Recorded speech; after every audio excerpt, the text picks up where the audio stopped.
This is Women with Books, a collection of conversations about your favorite books, media, and all of the fabulous things in life.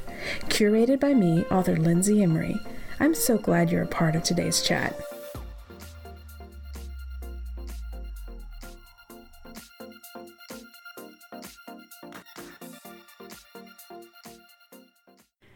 Welcome to my guest this episode, Miss Kerry Winfrey. Welcome. Hi, thank you so much for having me. I am so excited to have you on because, as I was just telling you, I loved your book. Your book that came out this summer is called Waiting for Tom Hanks. And oh my gosh, I'm just jumping into the discussion. I should probably hold off and be way more, so tell us who you are and what do you write, Miss Winfrey? Well, I mean... Yeah, tell us what you write. Yeah. Rom-com? And you have some YA books as well, too? I do, yeah. My first two books are young adult, and they're also technically rom-coms, but since they're young adult, there's more of a coming-of-age angle with them, too. But this book is my first straight adult rom-com. And how did you get the idea for it? Well, in 2015, I started a blog called A Year of Rom-Coms, which is just what it sounds like. Every year, once a week, I would watch a rom-com, and then I would blog about it and kind of examine which common tropes the movies used and what I liked about them and didn't like about them and figuring out which ones are my favorites and least favorites. So I was watching a lot of romantic comedies. And I was really connecting with a lot of people through that blog. And I was realizing that everyone wants to talk about rom-coms. And at the time, there weren't quite as many of them being made. And I just thought, wouldn't it be so cool if I could write a book that utilized all this rom-com knowledge I have about all these movie tropes.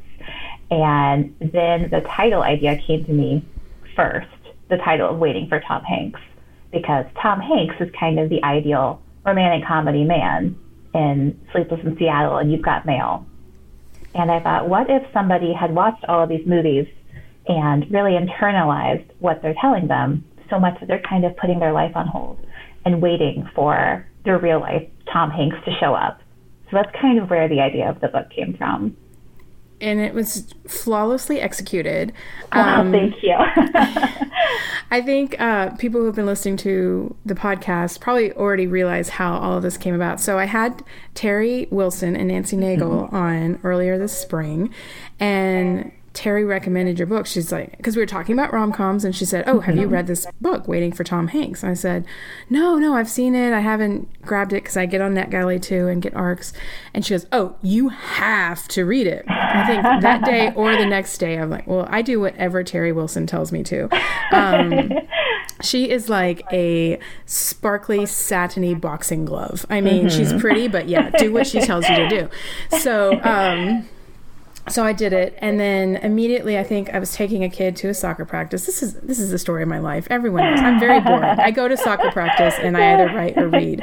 So that night I was reading, and I started your book, and I was laughing. I was like on the sidelines, with all these other parents, and I am laughing to myself. And I'm sure they thought we just joined a new team, so they're like, "That's a crazy woman who laughs to herself." And it was so good. And I immediately, I think, reached out to you probably like the next day and said, please be on my podcast because I also have to talk to you.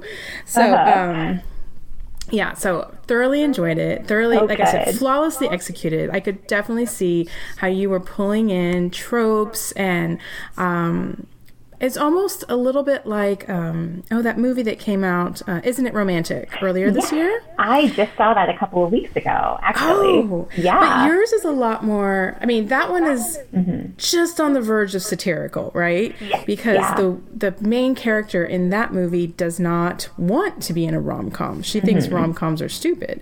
But in your book, the main character is like, yes, thank you very much. I love rom-coms. Yeah, I love that movie, and I could tell it was made by people who know a lot about rom-coms. But I felt like that movie is a little bit edgier than my book. I think my book is slightly more loving. Yes. A more loving look at rom-coms. Now, I need you to, I feel like I read something on social media or maybe by you or something, and maybe I'm imagining it because sometimes that happens. Did you have to get approval for this title? No. To use the word Tom Hanks in your title? No, I did not. Okay. I don't know why I thought that. No, I mean, that is a question I get asked a lot because people are curious, like, can you legally use someone's name in a book? And I don't know, but it hasn't been a problem, and my publisher didn't have a problem with it. So I guess it's good. Okay. I don't know. No, I'm not saying it's not. I would love. Actually, yeah. I'm writing a work right now, and I used Jimmy Buffett's name in it. And then I did have a moment like, I wonder if one day someone's going to tell me, oh, no, you can't use Jimmy Buffett's name. Yeah, I mean, I don't know. But Tom Hanks has never sent us a cease and desist order or anything like that. So, well, and I've never had anyone change. Actually, the only thing I've ever had a publisher want to change before is I wrote these books, Sorority Sisters Mysteries, based on death in the sorority house. And I was told to make sure I made up all of the sororities, that the sororities will come after you if you use them. So, sororities are probably way more bloodthirsty than Tom Hanks. That makes sense, yeah. Yeah, it does make sense. I can't imagine Tom Hanks, like, unless you wrote something really disparaging about him. I know, and this is all completely positive because oh my gosh, who would have anything bad to say about Tom Hanks? No one. Okay, so here's my other question that I've seen discussed a few times or heard discussed a few times. Did you base the lead character in this book on a certain movie star? Yes, I did, but not the one that most people think. Can you tell us? Yeah, okay. I based him on John Krasinski, because I think that John Krasinski should be in more rom-coms instead of being in action movies like he started doing right after The Office. But most people think that he's based on Chris Pratt. I saw either a Chris Pratt or Chris Evans. Yeah, I get that one a lot too. Vibe. But yeah, I can see John Krasinski, and I do agree with you. I enjoyed John Krasinski in the Jack Ryan series on Amazon. My husband and I did enjoy that, but the whole time I'm kind of like really trying hard to suspend disbelief that that's not Jim from The Office, like fighting terrorists. I know. I just think he could have been like the next Tom Hanks in rom-coms if he wanted to, which clearly he did not. But like, I loved him in It's Complicated, where he was just a side character. He wasn't the love interest, but just watching him in a rom-com, I thought, oh man, he would be such a good romantic lead. I wish that's what he was doing, but oh well. It's not too late, John. But I know, it's not too late. He's probably living a real life rom-com with his beautiful English wife. I think so. Yeah. So what was the easiest part of this book to write for you? Well, it was very easy for me to write all of my favorite tropes because I am so familiar with all the things that I love from movies, like when people get snowed in, when people fall over and need help. Like, all of those things are really easy because I know those so well. And what was the hardest part? I have a really hard time with people having any sort of conflict, which is really necessary for a book. I, like, in my head, like, people should just get along all the time, which would be the most boring book in the world. So whenever I have to make people fight, it's always really hard for me. And usually my beta readers or my editor will be like, there needs to be more conflict in this scene because I never have enough initially. Oh, interesting. But that's kind of what I liked about the book. I mean, you did put some conflict in. In fact, the black moment misunderstanding part, I kind of wanted to throw up in my mouth a little bit. It was so awful. Thank you. But I did like that it was sweet and easy, and because it just felt like the whole tone of it felt like a rom-com to me, or a Hallmark movie or something like that. That wasn't, I mean, there was a little bit of edge here and there, but it did not feel uncomfortable until that one moment. You know what I'm talking about. Yes. But, I mean, I don't know how to write a villain, and I don't like writing villains. So in all of my books, like, no one is ever the bad guy. and I can't imagine ever writing a book where there is an actual like bad guy. So I don't know. Like people always end up pretty nice in my books. Yeah, even like the ex-boyfriend or the guy that gets broken up with is kind of like the Patrick Dempsey character in Sweet Home Alabama. Like yeah, exactly. Or like how in Nora Ephron movies, like all the breakups are always really nice. Like when Meg Ryan and Greg Kinnear break up and You've Got Mail, it's like not upsetting at all. I know, that is one of my favorite, when Terry and Nancy and I were talking, actually we gave a workshop at RWA about rom-coms too, and it would have been so good to have you on the panel because you would have been able to school us all.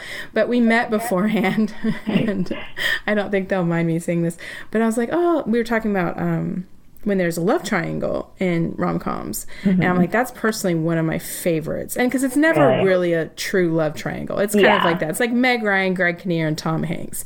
I mean, it's like the girl gets two really awesome choices, but there's not like a huge amount of weird infidelity or anything. Yes. But then Terry accidentally slipped and called it threesome, and we're like, whoa. Yeah, that's like a whole different direction. Yeah, she just tried to go there, and we were like, please stop. Well, you said you had you did research when you wrote your blog. Is that blog still ongoing? Or I know I want to put it in my show notes so that people can look I update it occasionally now. After I got up to 52, I stopped for a while, and I had a baby, and then I couldn't watch any movies for like 10 months because he never slept. But then once I started watching things again, now every once in a while I do update it, but not very frequently. I know, there's this weird thing after you have babies that it's like you're in this vortex of time, space, popular culture. Yeah, I know. I feel like I'm still catching up on all the things I missed when he was really little. You get out of it and you go, wait, there were things that were happening that didn't involve this 15-pound screamer? But now you're out. I mean, what good timing, because you have to kind of come out of the cave to promote your book. You mentioned you've seen Isn't It Romantic lately. Have there been any other good rom-com movies that you've seen or enjoyed? Yeah. Well, I love all the Netflix ones, like Always Be My Maybe and Set It Up and To All the Boys I've Loved Before. I've loved all of those movies. I'm so glad that Netflix is making rom-coms because I feel like all of those are like really good classic rom-coms with a lot of my favorite tropes in them, and they're so fun to watch. Yeah, I definitely feel like Always Be My Maybe is just like instant classic. It's got, I mean, if only for the Keanu Reeves bits alone. Yeah. Talking about threesome / triangles. And then, I've got a lot of rom-com books coming out right now. So do you feel like we're having a resurgence, or why do you feel like all of this is becoming new again?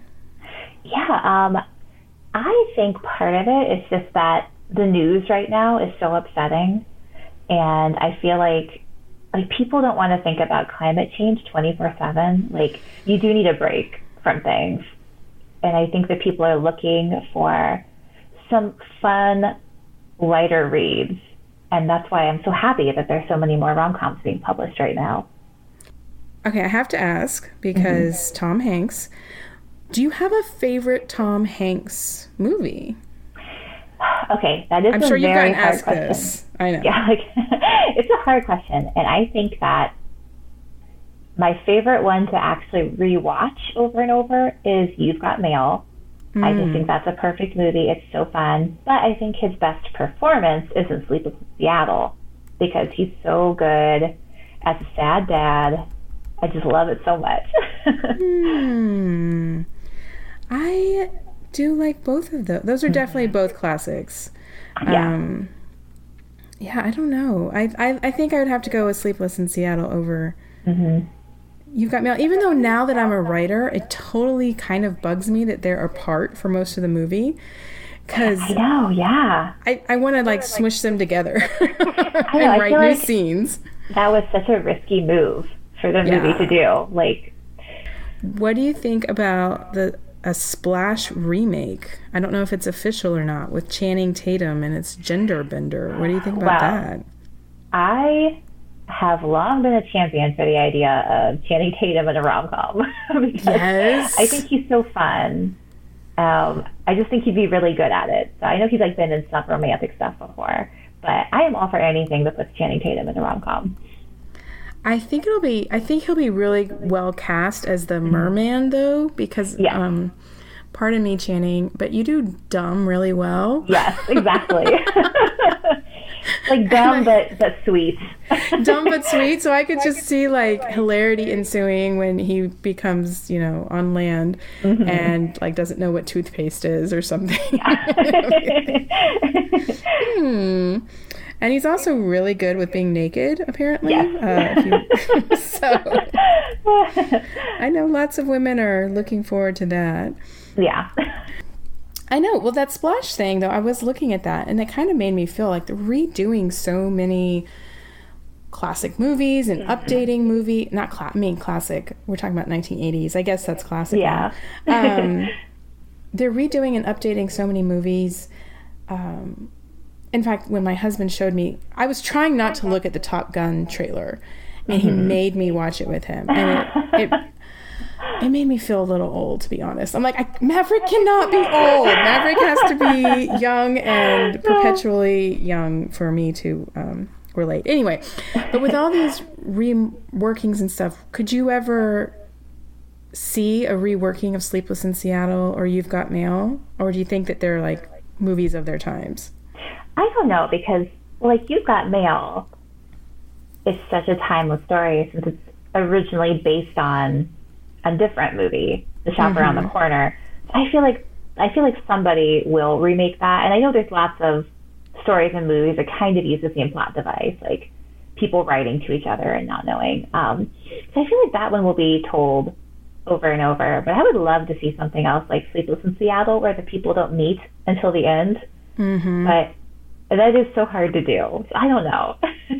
Yeah, I think you've got to have those. Terry Wilson said this at RWA. She said you've really got to have strong side characters, which they did. I mean, so to give each of the main characters people to play with, and banter and stuff. You get all that banter, but you get it with other people. And that's my favorite part usually of rom-coms. I mean, obviously I love the love story, but I always love like funny side characters. Those are my favorite in a movie or a book, and that's my favorite thing to write. So I'm always like super happy when a movie has lots of wacky side characters. Oh, that reminds me. You have two characters in particular in Waiting for Tom Hanks. Is there going to be another book about some more people or no? There sure is. Yeah. Not Like the Movies. Should be out next year. It's about Chloe and Nick. So I guess should I have known that? Has that been announced or is it out? Yeah. I don't know. It has been announced, and then I don't know like what edition of the book you read, but they have the first two chapters are in the back. Oh, see, I had an arc, so that's probably why. The really early ones didn't have the chapters in them. Okay, good. That'll be great. Will we see more of the characters? I mean, the main characters from Waiting for Tom Hanks? Yes. Okay. I feel like Annie is like she's pretty present in this book. Okay. Because it's like it's set like as the movie is coming out, the movie that's based on Chloe and Nick. Oh, great. So she's around, and it has a lot of the same characters are around, just maybe not as big of roles as the last book. And what's the title again? Not Like the Movies. Not Like the Movies. Because Chloe is like very anti-rom-com, but there's an actual rom-com coming out based on her life, so it's kind of about her rejecting all these rom-com tropes that Annie loved so much. Oh, was that hard to like flip it around and hate rom-coms?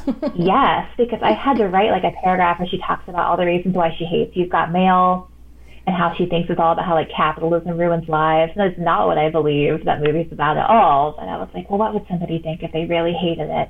So that was hard. It's really hard to be inside her head. Okay, well, that's a good question. Is there a rom-com that you do not like? Yeah, there is. Which one? So I've heard that the book is better, but the movie Something Borrowed, I really don't like.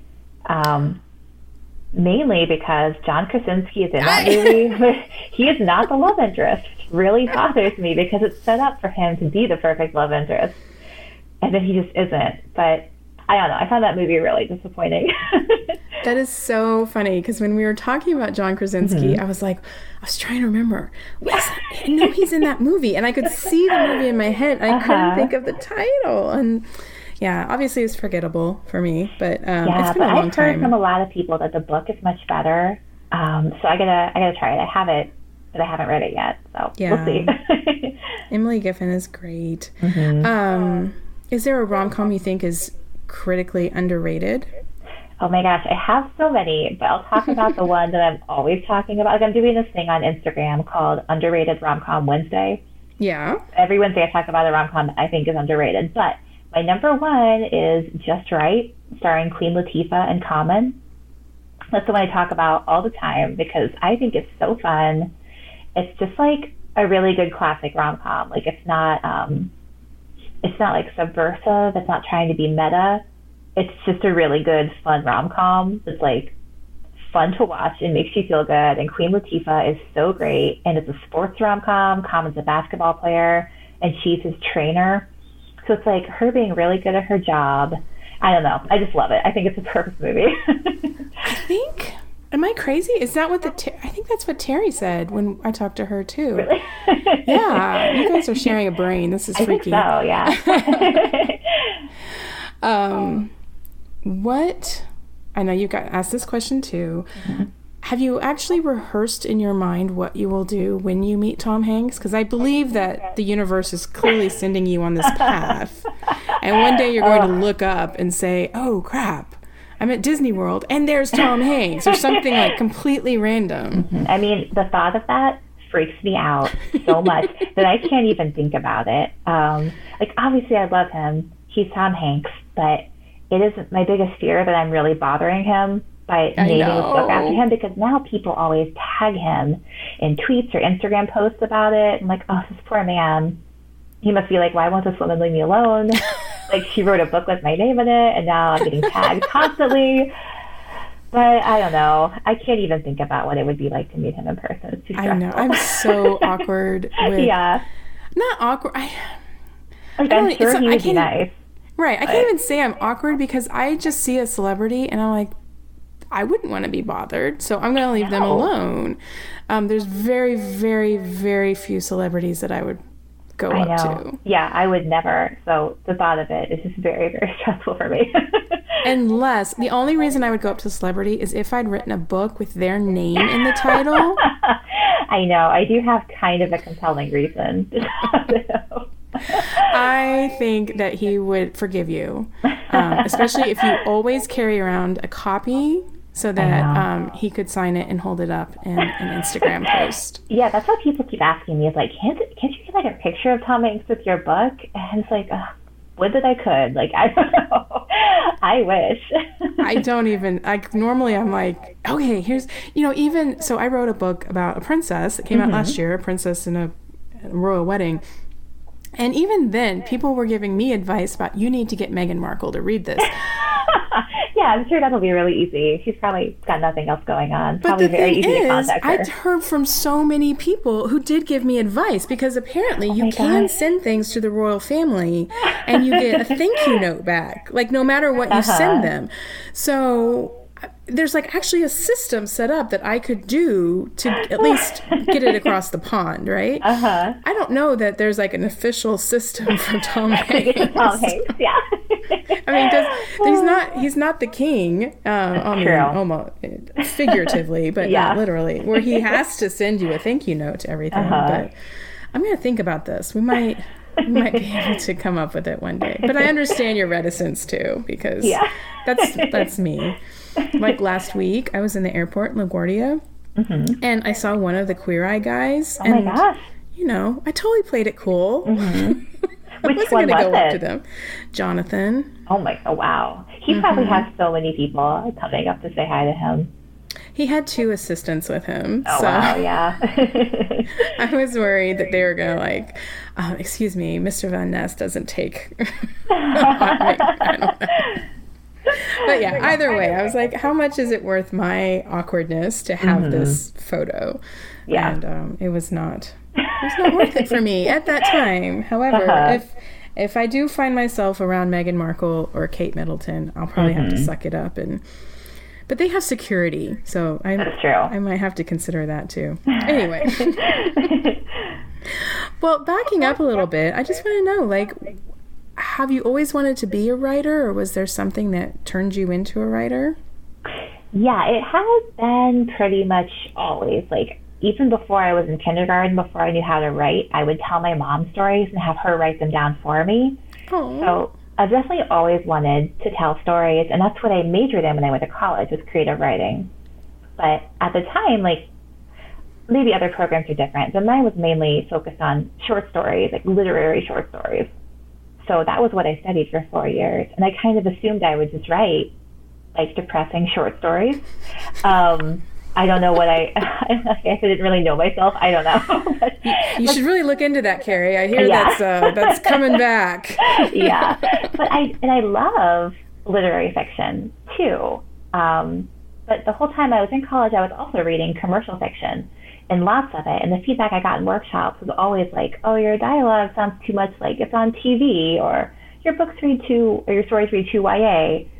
So kind of everything was really pointing me towards, like, my voice is much more commercial fiction. But it took me so long to figure that out. It was like years after I graduated from college before I realized, like, I should be writing commercial fiction. I should be writing romantic comedies, and that's what I'm good at.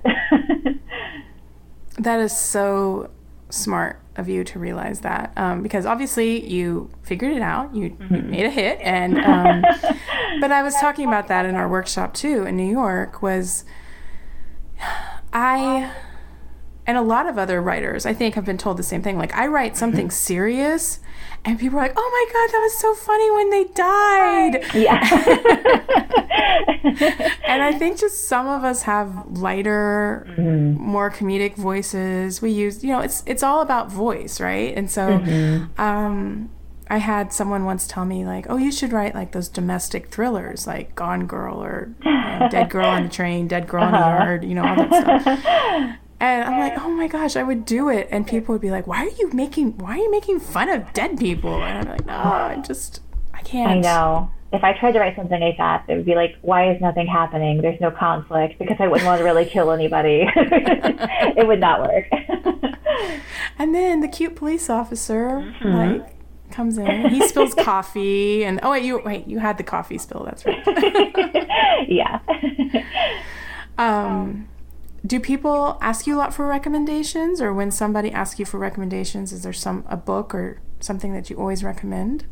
Yeah, I have lots of rom-com books I can recommend, but one of my favorite books to recommend that I don't know if a lot of people have read it because it came out before this big, like, rom-com boom with illustrated covers, but it's 32 Candles by Ernesta T. Carter. No, I haven't heard this. Yeah, you can tell by the title it's kind of inspired by 16 Candles, but it's about a woman who's 32. And I've heard it described as, like, the bluest eye meets 16 Candles, which sounds like it should not work, but it really does, because it's a very fun rom-com, but it's also about race and abuse and very dramatic too. And I love it. I think it's so good. I wish more people would read it. Yeah, I'm putting them out on the list. Yeah, and then one of my other favorites that's out now is The Flat Share by Beth O'Leary. I don't know if you've read that one. Oh, Flat Share. Yes, The Flat Share. Sorry, for some reason I heard Flat Chair. I'm like, that's interesting. That'd be a different book, yeah. Flat Share. Yes, I've seen it somewhere. Yes, okay, tell me more about it. It is such a fun rom-com premise. It's two people are sharing the flat, but one of them works night shift and one of them works day shift, and they're literally sleeping in the same bed, just at different times. So kind of like Sleepless in Seattle, they don't meet for a while. But they do end up meeting about halfway through the book. But they, like, communicate via Post-it notes in the apartment until then. It's so cute. I really love it. And then there's a couple coming out soon that I've read that I wanted to mention, one of which is Not the Girl You Marry by Andy J. Christopher. Yes. Which is like a gender-swapped How to Lose a Guy in 10 Days. But kind of, like, updated. So fun. And then the other one that I just read is The Bromance Book Club by Lyssa K. Adams. It is so good. It's about a group of men who read romance novels to help their marriages. And it's so good. And I also cried at the end. It was like a really emotional experience. Oh, I have both of those, and I want to, because I'm doing like the podcast and everything, I've got like things I have to read first, but I'm just like looking forward to that, like the ice cream. Yeah, they're both so fun. Oh, yeah, when I heard the premise for both of those, and Bromance Book Club especially, I was like, oh, why didn't I think about that one? I know, it's such a good title, such a good cover, and I was reading it outside while my son was playing, and I got to the end, and I almost started crying out there. I was like, oh, I'm going to freak him out. I have to hold it in, but it was just really emotional. Oh. It's so good, though. For those of you who are looking for Bromance Book Club and Not the Girl You Marry, I think those are both coming out in November? I think so, sometime in the fall, yeah. Yeah, which is too long. And then your book, again, when is that one, the next one coming out? It should be next summer. We don't have a real date for it or anything. Okay. Well, I will keep everyone updated as soon as we know. So, are you ready for the Women with Books lightning round? Yes, I meant to prepare my answers ahead of time because I listened to the podcast. No. But then I've already completely forgotten. Good. No, that's unfair. That's unfair advantage. I would have to pull out the alternative list of questions. I'm kidding. I have no alternative list of questions. I'm lazy. Okay. Dark or milk chocolate? Is either an option because I will take any kind of chocolate that anyone gives me. Okay. Coffee or tea? Coffee. When your phone rings, do you answer it? Probably not. Not unless it's my mom. Number one correct answer here on the Family Feud. How do you usually waste time on the internet? Oh, man. Probably Instagram. Yeah. Mountains or beach for your next vacation? Mountains, definitely. Do you call it soda or pop? Soda. On a romance hero or rom-com hero, which one do you prefer? Abs, forearms, or a chiseled jaw? I guess a chiseled jaw. That's a hard one. I know. All of the above, yeah. I'm trying to think. John Krasinski probably, well, he has good abs now, but I think he probably has really nice forearms too. I bet he does. You know, mine up here. Maybe I'll change it to forearms. Yeah. I mean, I don't want to influence you, but I'm just saying. I'm thinking about your hero and going, yeah. Okay, are you more likely to buy a book cover with abs on it or a beach scene? Definitely a beach. And very important last question, what are your feelings about turning to the last page of a book first? You know, if you'd asked me a few years ago, I would have said never do that. But now that I have this limited reading time, I don't know. Like I would consider doing it. I haven't done it. But sometimes you got to know whether or not a book is actually going to be worth all your time. So true. I've been telling everyone about a couple books I was reading on vacation where I got to like 75%. And I'm like, dang it, I'm not feeling this. I was so mad. Not that I wasn't feeling it. I didn't think there was going to be a happy ending. Or I was like, how are they going to pull this out? And I was so, and in both cases, the books pulled it out and it was very satisfying ending, which just goes to show that they're awesome writers. But yeah, I'm like, maybe, no, I can't. But yes, I understand the feeling now. I mean, if you're reading a romance novel, like, you know you're going to get the happily ever after. But if you're reading something that's like women's fiction, sometimes you don't know. And it can be a little bit scary. Yeah, they want you to feel bleak and sad. Well, Kerry, this was so awesome. Thank you so much for being on the podcast. Thank you so much for having me. I love listening to it in the car, and I'm just really excited to be on. It was really fun. Thank you, Kerry. Thank you for joining me today. If you love this conversation, please leave a review or consider supporting the podcast at the link in the show notes. For a list of books discussed in this episode and other fabulous content, sign up for my newsletter at womenwithbooks.com. And remember, keep reading.